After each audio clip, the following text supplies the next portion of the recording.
Good evening. It's wonderful to be back with you once again, isn't it, Ronnie? Indeed it is. And in a packed programme tonight, we shall be meeting the owner of a chicken which has been fed on Smarties only for the past 2 months, and today laid the first Rubik egg. But first, the news. Britain's gravediggers came out on strike this morning, and this afternoon the undertakers came out in deepest sympathy. A tragic accident has ended the career of Plastex, the amazing plastic man. He sat on a radiator today and made a complete fool of himself. George Trimble, Blackpool's longest-serving deck chair attendant, was better tonight after collapsing at work today. It took 5 people 40 minutes to work out how to get him up again. Music. And a team of researchers in Salzburg have uncovered an early Mozart score. She was only 16 and lived over the bakery opposite.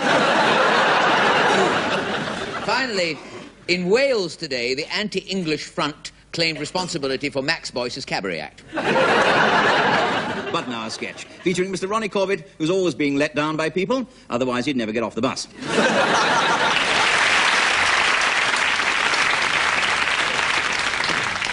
Hello, I don't believe we've met. Clive Winfrey. Hello, my name is... No, don't tell me. There's a little game I like to play at parties. Oh. Yes, guessing people's names. Yes, I'm very good at it, too, yes. I always guess their name by what they look like, you know. Well, I think you're on a loser with me, old boy, because I have the most unusual name you've ever heard. I bet I can guess it. I bet you can't. How much you bet me? Well, I'm so sure that you will not be able to guess my name. Now, tell you what, if you get it right, I will allow you to spend the night with my wife, Daphne, the beautiful lady in the red.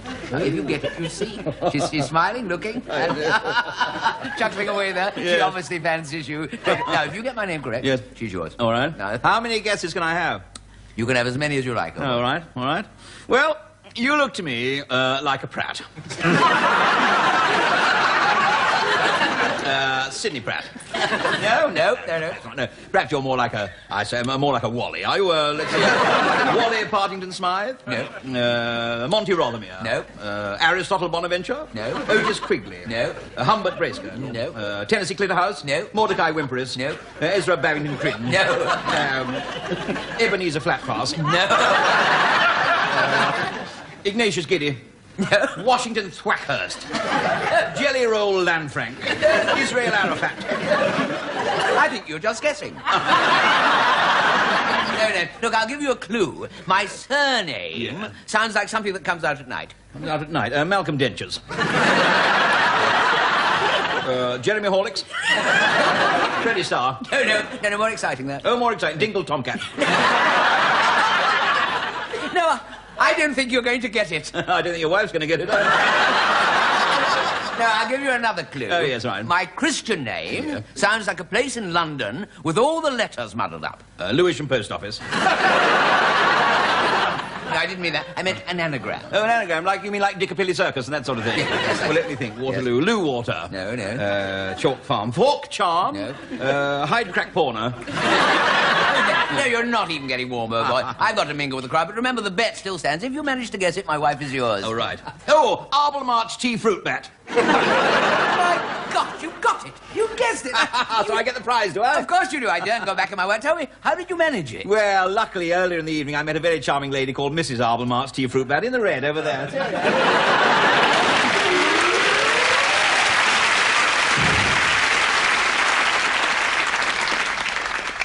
Good evening. As you can see, I'm invisible. Now, what does this mean? Well, firstly, and indeed mainly, you can't see me. Secondly, I can't see myself either. So how do you know I'm here? How do I know I'm here? Well, it says so here in my notes. BBC Wood Lane. But just to prove it, Miss Heseltine... Ah, there you are, Miss Heseltine. Could you pick up that pencil, please? One up to me, I think. But some of you must be asking, why can't I see his suit? Well, the answer is staring you in the face. I'm not wearing one. I'm an invisible nudist. And the chaps at the BBC have given me 3 minutes to state my case. Excuse me, the time starts now. That's it. Now, you're probably thinking I haven't seen anyone invisible down my street. Well, you wouldn't, would you? But that empty position in the post office, now, that's probably one of us. Might even be one of us who's one of them. The Gay Invisible Front. And back, for that matter, they're a splinter group. Now, let me show you a graph. Just come over here, would you? Now, here we have a graph showing the earnings of ordinary people in 1981. And here is the same graph for invisible people. You see, our invisible earnings were nil. The trouble is, whenever we go for a job interview, the man just shouts next. Now, many of our members are important figures. Here is our president and lady wife at the royal wedding. There they are on the right. And several of our members are prominent sportsmen. Here's Reg Johnson winning the Cheltenham Silver Cup. And our football team featured in a recent Spot the Players competition. And, of course, we can let our hair down. Here are 118 of our members crammed into a phone box for charity. But we do have to keep our strength up. And that's why we have to drink a pint of milk a day. Just excuse me a moment, would you?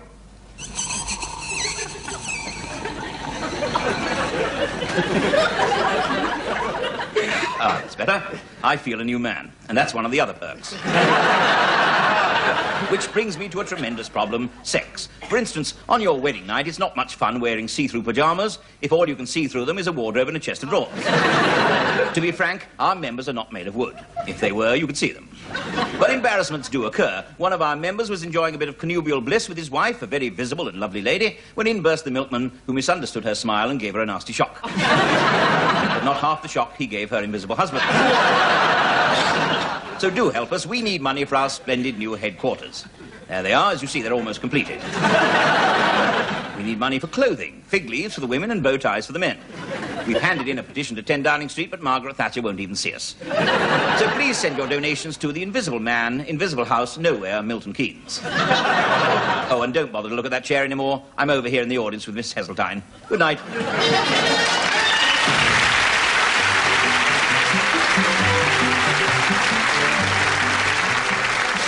Girl's husband, wasn't it? What was that? Well, she was trying to economise. She fed him dog food. She did. That's dangerous. I know, but she wouldn't do it. Took no notice. She said her Fred ate it all up, she said, and came back for more. Oh, what happened then? Well, he's in hospital now. Oh, well, awful. Oh, yes. Nothing to do with the dog food, though. Oh, well, that's a relief. Well, what happened then? Well, he was cocking his leg in the middle of the road and a lorry hit him. Singing Stormy Weather, our guest this week, please welcome Madeline Bell.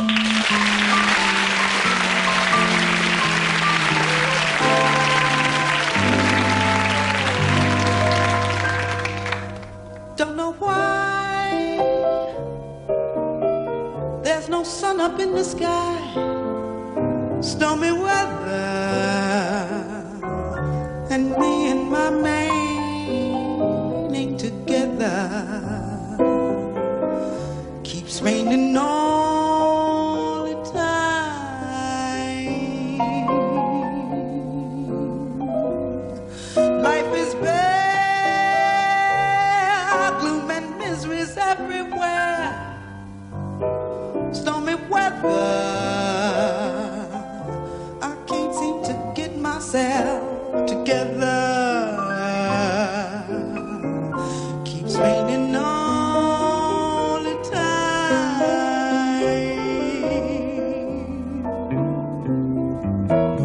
Since he went away, blues walked in and met me.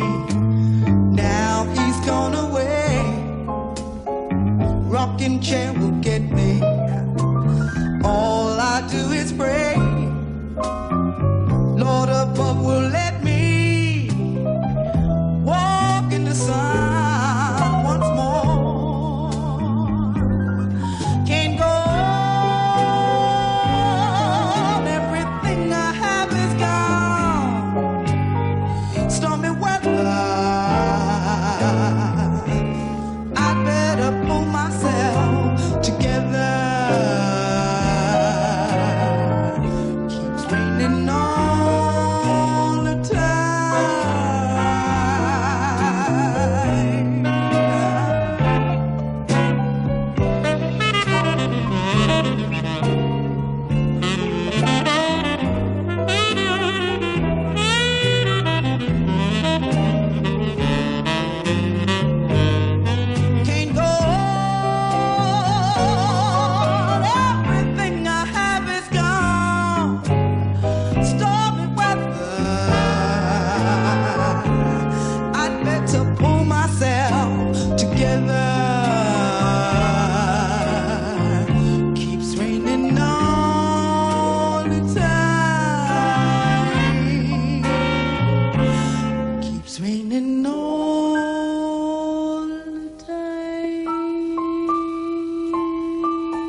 mystery, intrigue, and a disappearing all-girls orchestra.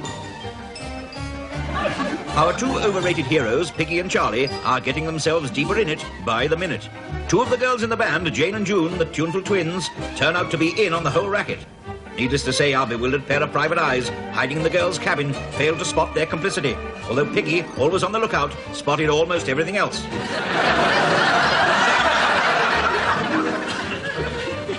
As the two villainesses secretly enter the cabin of a nasty-looking Oriental, the scoundrel whom we are soon to discover to be a black-hearted yellow-white slaver, we resume this colourful story. So, those two English fools suspect something. I shall take steps to remedy that. How, Mr. Chang? He who takes steps as the snow leopard does will arrive many days before the goat. But he who stands still will bend in the wind like chrysanthemum on cloudy day. What does this mean, Mr. Wang? Means I'm gonna kill him, knock him on the head of his job. But first, we must get all girls off the boat and to my villa. My orchestra.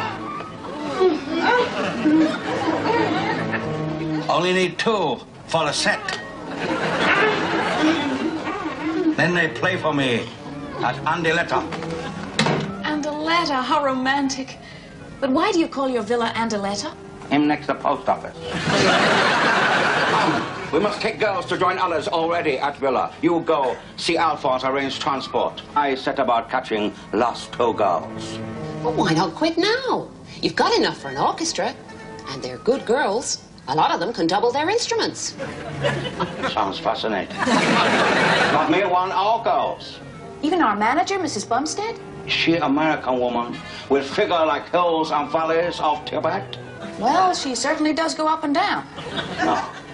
Proverbs say, he who will be in the field needs to know only how to make the daisy chain. But he who climb mountain needs special equipment. No, I do without her. You go, arrange transport.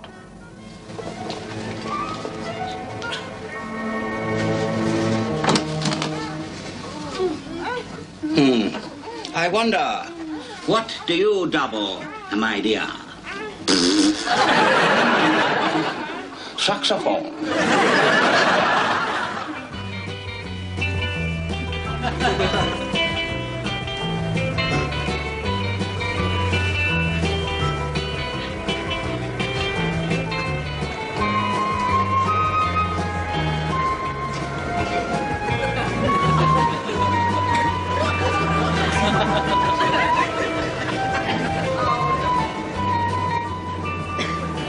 Aren't you hot in there?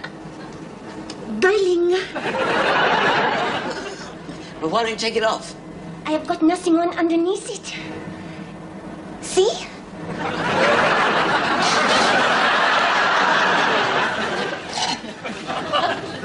This is what I want to talk to you about. What is that black thing you've got under there? My flute. I escaped from the Chinaman's house. I was in the orchestra. He's got a lot of us up there, and they have taken away our clothes. Chinaman? What Chinaman? What's going on? Is it lunch? No, Chief, this girl says all the girls are up at the Chinaman's house. She's got no clothes on. She's only got the fur coat, and she plays the flute. Sorry, mademoiselle, can't afford it. Pas d'argent. Je suis complètement broke. Allez, off, go on. No, this has nothing to do with that. My clothes have been removed. He thinks I'm a French tap. Do you mind? You're making me hungry. Will you listen, please? This girl's managed to extricate herself from the Chinaman's hands. He's still got the rest of the orchestra. What? Look, we cannot talk here. We must get off the boat where we cannot be overheard. We can talk as we walk. Yes, well, what I can do, I can record it all and then write it up later. Well, you lead the way, Miss... Susie. Susie. We'll follow. I hope the fur coat does not attract too much attention. Well, well, there's a chink at the back of it. He's there? What do you see? No. I mean the Chinaman, you know. Please, Chief, save it for later if you don't mind, please. Oh, it's all right. And so Susie began to unfold her curious story. As they walk, they hear of the mad Oriental Chang Fang Wang, a dangerous and deranged villain, who not only desires a harem of white women, but craves also to possess a light classical orchestra of his own to entertain him. Naturally, he only wants girls who are good performers. She warns them that at the Villa Andiletta, in addition to the mad Oriental Chang Fang Wang, is an even madder Scots butler, Angus McSpreading. He ruins the entire household. He is absolutely biscuits. Biscuits? Crackers? He thinks he's the reincarnation of your famous Scottish poet. Robbie Burns, you mean? Yes. He is covered in red hair. He wears a kilt and he speaks only in rhyme. In rhyme? All the time. Good God. How odd. I would have thought that was almost impossible to do. Wouldn't you? You hear that, Chief? It's almost beyond belief. Very grim. Must keep a watch out for him. They learn, too, how she escaped, hidden in a bundle of old clothes given to the Red Cross by Mr. Wang's German housekeeper, Frau Blauenblitter. I kept the fur coat and hat. There was nothing else suitable. Hardly suitable for this weather, though, is it? You must be boiling inside there. I am. But they do not encourage nudists in this particular area of the town. Oh. Hey, you'll pass out. Come on, let's duck in this alley. Charlie, keep an eye open, would you?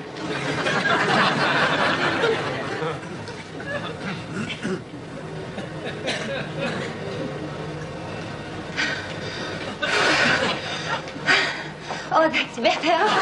What a treat. Certainly was. And so the weird-looking trio decide to try to gain entry into the sinister Villa Andiletta to rescue the unfortunate girls from the clutches of the wily Wang. They begin to lay their plans, pausing only for Susie to prevent Piggy from completely boiling over and to give Charlie a turn.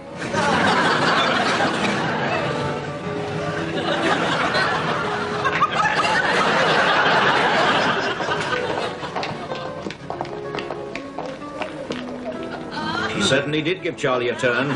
Piggy boiled over anyway. Next day, suitably disguised, the disastrous duo are driven to the villa by our brand new heroine, Susie.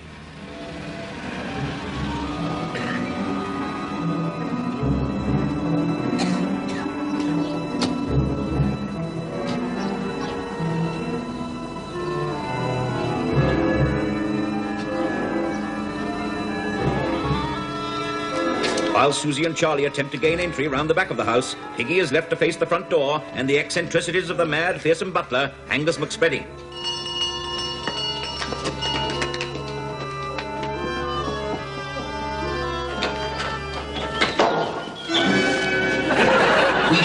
Wished away, what are you doing here today?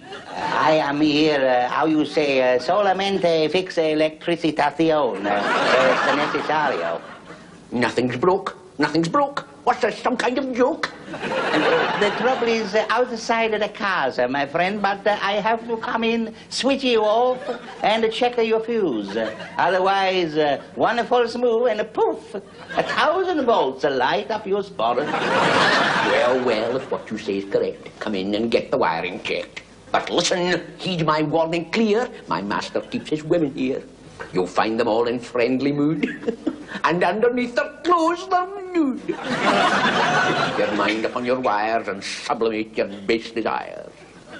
I'll smash your brains in all directions if I catch you making loose directions.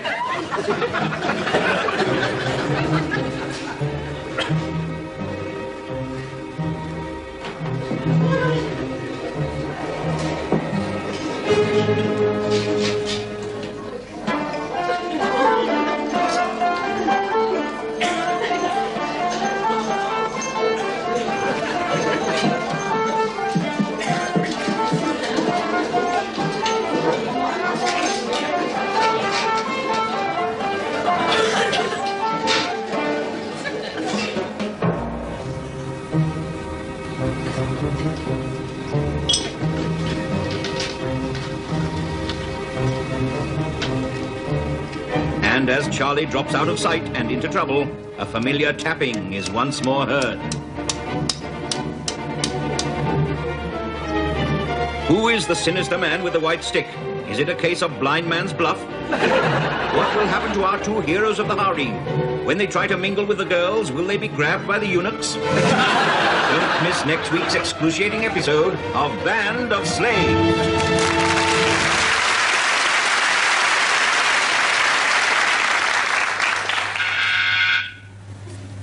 Hello? Mr. Simpkins for you, sir. Send him in, please.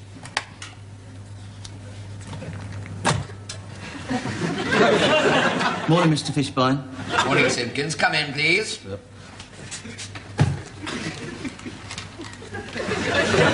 Sit down, please, Simpkins. Yep.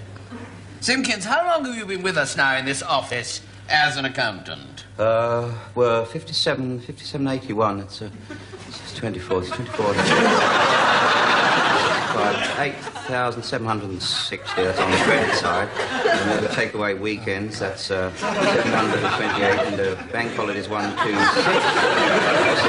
That's 854. 854. 7. That's 7,906 days net, sir. I see, Simpkins. I think it would be fair to say, would it not, Simpkins, that you are just about the most boring man I have ever met in my whole life. Yes, that's quite correct. I am, sir. Yes. You are tedious to a degree I have not hitherto thought possible. Yes, I quite realise that, so I do try very hard not to be tedious, but I am by nature a very dull person, you see, so I've tried to analyse what it is about me that makes me so dull and insipidly boring, but I've failed to isolate the exact root cause of the problem and thus make amends in some form for my singly unexcitable aspect of my general demeanour, which characterises the innate reserve I have in my approach to life. Shut up! You're a social failure, Simpkins. Yes, sir. You are a boring, dreary, piddling little drone whose long and dismal career has contained no fun whatsoever. Your drab life revolves around the singularly drab and boring profession of accountancy. Yes, sir. Yes, even your name, Simpkins, is boring. Yes, sir. Don't keep agreeing with me, Simpkins. Don't keep agreeing with me. That in itself is boring. Yes, I couldn't agree with you more, sir. I was only saying the same to Simpkins of invoicing the other day when I was talking about the downturn investment potential of unit trusts, sir, which... Shut up about the downturn of investment of unit trusts. How can you refer to anybody as Simpkins of invoicing? I beg your pardon, sir? She's your wife, Simpkins. Can't you use her first name? That is her first name. Married life with you two is one long round of impetuous hysteria. Oh, no, I wouldn't go so far as that. Have you any children? 2.4, sir. 2.4? Yes, we've got a boy and a girl and another one on the way, sir. How old are the children? Well, well, Perkins is 13 and Wilkins is nearly 11, sir. Well, that's 3 times you haven't been boring at least. Yes, I have no complaints from my lady wife, so mind you, she was asleep at the time, so I suppose that's... Tell me, Simpkins, when you go home at night, I mean, what do you do to relax? I mean, how do you let your hair down? Well, I watch television sometimes, sir. I watch Blue Peter or The Weatherman. Nothing too racy, you know what I mean. Do you have any pets at all? I expect you might have a vulture or a black mamba. I've got a little tiny budgie, sir. Oh, wonderful. You've got a little tiny budgie. Yes. And what is the tiny budgie called? Tompkins, sir. Tompkins Simpkins. Yes. And tell me, Simpkins, do you allow your children, Perkins Simpkins and Watkins Simpkins, play with the budgie Tompkins Simpkins? Or do you leave that to your wife, Simpkins Simpkins? I beg your pardon, sir?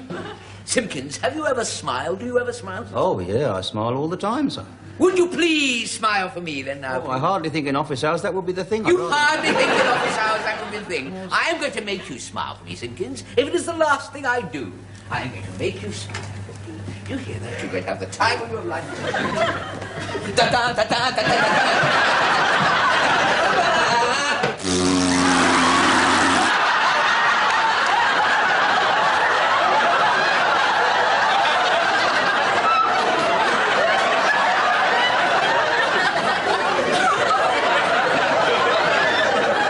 that be all, then, sir? No, it will not be all. Why don't you once do something different? Just once! Do something different and outrageous. Just come in the morning and grab the tea lady and make mad, passionate love to her on top of the tea trolley. That would squash all her eclairs, sir. Never mind her eclairs. No. Just do anything. Yeah. Something different. I will, sir, I will. I'll try to do my very best. Oh, don't get out. Yes, get I out will. of here. I'll get out, sir. Before you drive me mad with boredom.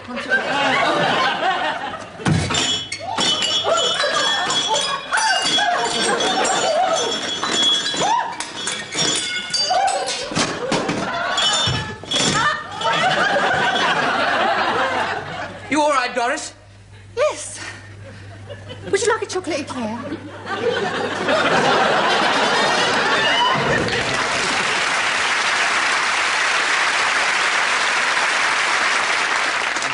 Now, actually, tonight we are all a bit excited because one of the camera crew has just got into the Guinness Book of Records. Earlier this afternoon, he set up a new world record for the longest a BBC cameraman has gone without a drink. 27 yards. No, that was only a joke. Ah, there we are. Made me go quite dizzy there. No, actually, to be honest, I'm smiling. I'm feeling a little bit drained at the moment myself because I spent the weekend potholing. And do I hear a snigger of doubt? I hope. I say potholing. To be honest, actually, I was in the back garden trying to pull up a worm, and it got the better of me. I was out there trying to do a spot of gardening. Bit of a thankless task, because once again, our annual vegetable crop has been a disaster. We must be the only family in Surrey who peel the carrots with a pencil sharpener. As usual, the cabbage patch is a wasteland. Dennis was only saying the other day, he said, this cabbage, they said, that's a wasteland. He said, in fact, the caterpillars have grown incredibly fat. My wife found one at the bottom of the garden, thought it was an unexploded bomb. Of course, to be honest, if she wasn't so fussy, the garden wouldn't be the state it is, to be honest. Would you believe we took 6 months to lay a lawn because she couldn't decide on the colour? As a matter of fact, things have never been right with that lawn because she got the grass seed mixed up with the bird seed. And twice a week we have to mow the budgie. The trouble is, she doesn't really think about what she's doing, my wife. I'll never forget last bonfire night. A bit of a memorable evening in itself, because that was the occasion I got my shoelace caught in a rocket, spent the night on the church roof. Well, my wife found out that when you light a Catherine wheel, you can make it go round. So she went indoors and set fire to the housekeeping money. Now, I shouldn't really moan, because in these hard times, it does pay to be careful. Every January, even now, we still go and fight our way through the sales at the local discount warehouse, the Texas Chainsaw Massacre, as it's called. Fortunately, I learned the real value of money during my rather Spartan childhood. I always remember the first proper Christmas dinner we ever had. My mother served up a kipper with 2 Brussels sprouts on top. I never forgave her for that. I thought she'd killed a mermaid.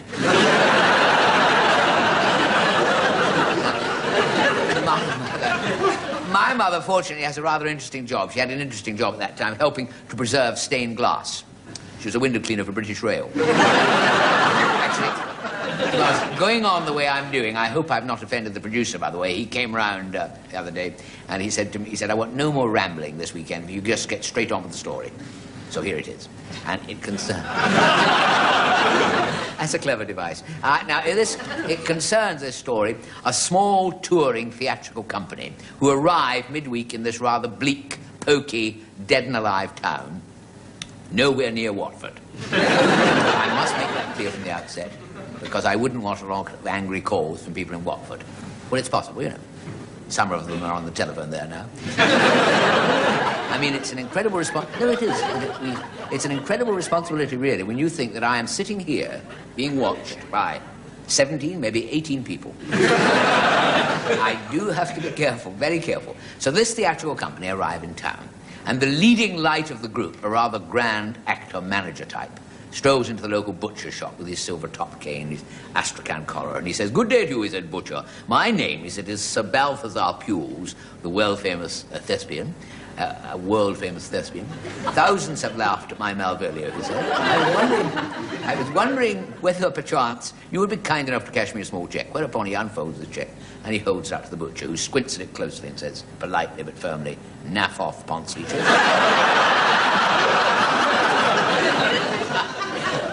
I knew you'd like that. Just slight suggestion of style there.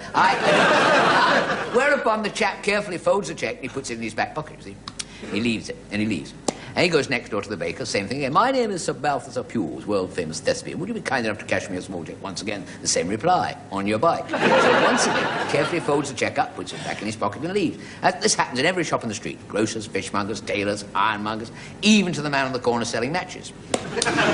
Who unfortunately only took Diners Club. And everywhere it's the same. Finally he arrives at the laundry. He goes in, takes the cheque out of his pocket, unfolds it. My name is Sir Balthazar Pules. And the chap behind the counter said, I'm sorry, we don't cash cheques. He said, I don't want you to cash it, I want you to iron it.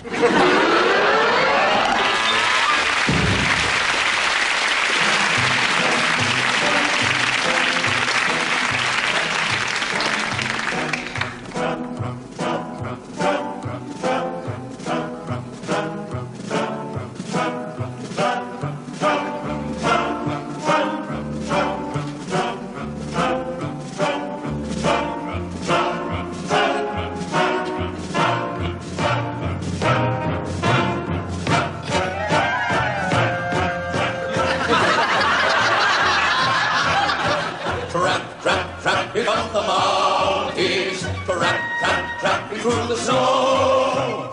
In Alaska in the winter, it's 40 degrees below. Tramp around the Yukon, you can't get a dose of flu. We're marching in the sleet with patriotic feet, 'cause they've gone red, white, and blue. Oh yes, they've gone red, white, and blue. Tramping on the mountains, tramping through the snow. Where the freezes hit your bridges, it's 40 degrees below. Tramp around Alaska, left, right, in the open air. The frostbite's gone and got around your you-know-what. Chilblains, you know where. Yes, chilblains, you know where. I've been a Mountie all my life. This tramping's not a load of fun. I've got bow legs and corns like eggs. This hat weighs half a ton. The Mounties always get their man. A fact the Mounties can't forget. I'm brave and bold, but when it's cold, I'd rather get a big brunette. He was wanted all the way from Quebec to Hudson's Bay. He was lousy, he was mean, the dirty cheat. Dirty cheat. And he wore a grimy shirt, partly wool and largely dirt. He was known to one and all as Pongy Pete. He was wanted in Toronto, Winnipeg and Montreal. He was filthy top to toe, he had acne and BO. He's the wanted man we want the least of all.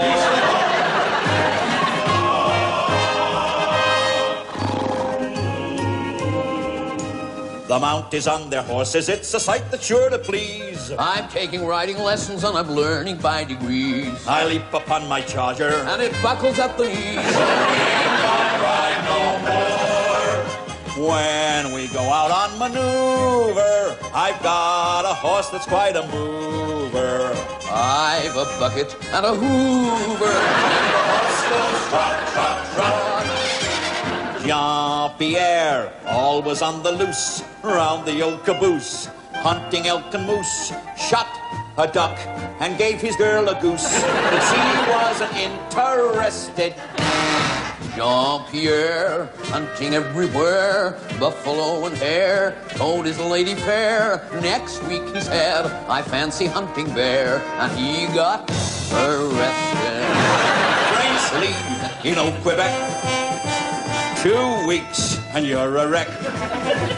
Mamsells, damsels, blondes in every bar, gin and French and lots of ooh-la-la.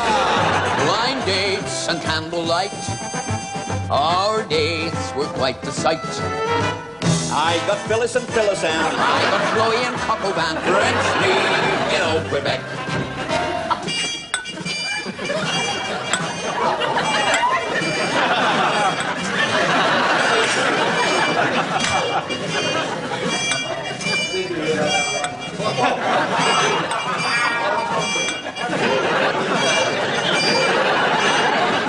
Maurice, that sexy lumberjack. Lumberjack. He trod the forest every track. Every track the blighter left his mark on every bush and tree. Not to mention Rosemary. He was big and strong and hairy. She was winsome, weak and wary, and he chased her around the prairie for her dairy. He said, come here, and she said thanks. She said thanks. She was thick as two short planks. Rosie lumbered down the track, the rotten bee. And now he's lumbered Rosemary.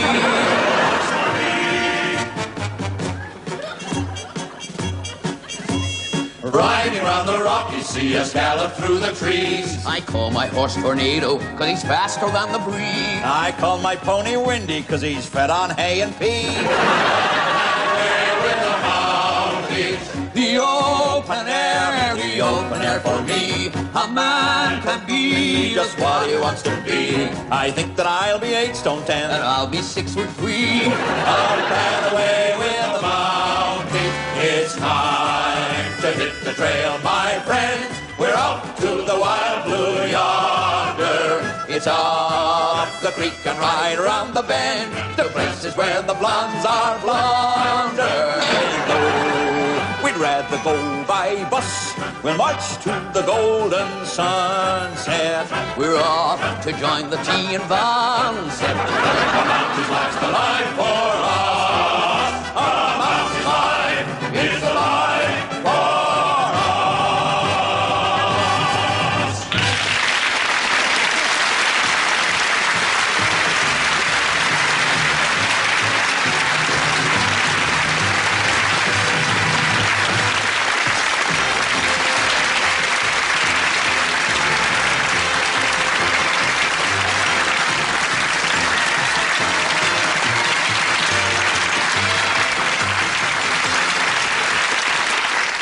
Well, that's just about all we have time for tonight, isn't it, Ronnie? Yes, I'm sorry to say it is, but before we go, here's a few late items of news. J. Willington Threep, the Blue Film music composer who had a few words with the lady flautist after last night's performance of his pornographic Symphony No. 1, was today charged with making improper overtures. And in London today, Max von Stettenheim, who claims to have been Adolf Hitler's favourite cook, launched the first volume of his autobiography entitled Out of the Frying Pan into the Führer.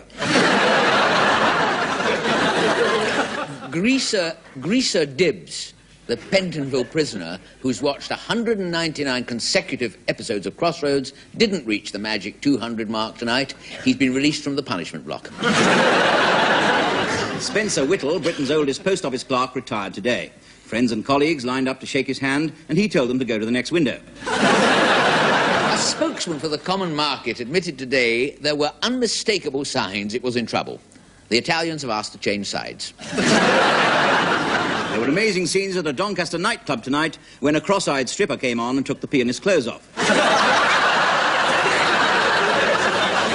Finally, the incredible shrinking boxer, Harry Zontal, who started his career as a heavyweight, became a bantamweight, and finished up as a lightweight, is to retire and take up a desk job. He'll be a paperweight. Next week, in a bumper show, London Transport have promised us that a typical London bus driver will be coming into the studio. But he won't be stopping. Until then, it's good night from me. And it's good night from him. Good night. Good night.